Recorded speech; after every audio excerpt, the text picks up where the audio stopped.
बाबा महेंद्र नाथ की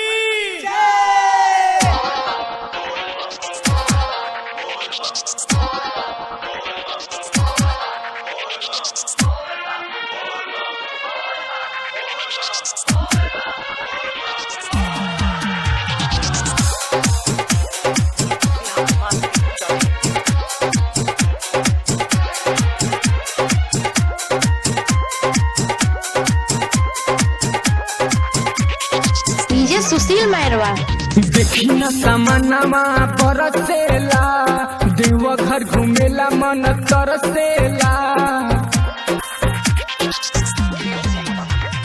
देखी न सामनवा बरसेला देवघर घूमेला मन तरसेला। छोड़ी न सब काम हो मोर सैया जी घुमा दी बाबा धाम हो मोर राजा जी घुमा दी बाबा धाम हो।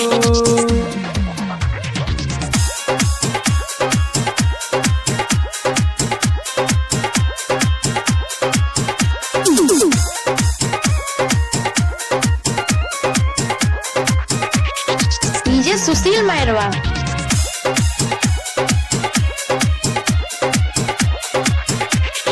डीजे सुशील बाबू सभे जाता वे धरी धरी गड़िया पिया चली चली भोला के दुआरिया जाके किन लाई नया एगो सड़िया ना तो रुस जाई राउर में हरिया।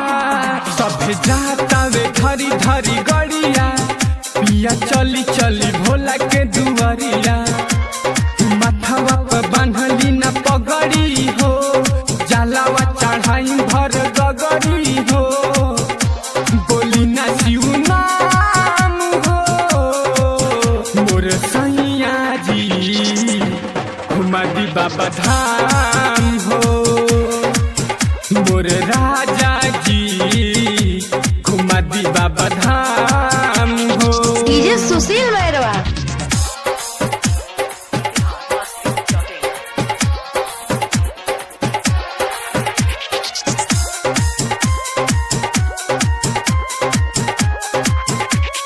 डीजे सुशील मैरवा बड़ी भाग से आइल बानी घरवा हर साल रउआ रहेनी बहरवा लेली पाठक सोनू जी के संगवा ना तो चली जाब छोड़ी नहीं हरवा।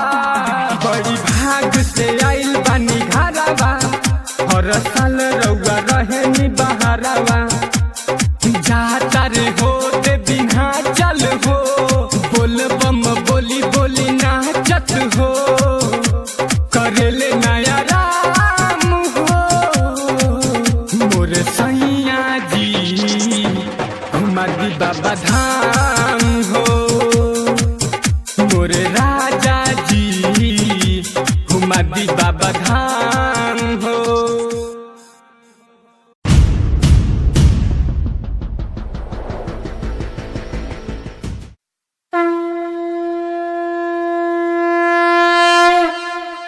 बोलो बाबा महेंद्र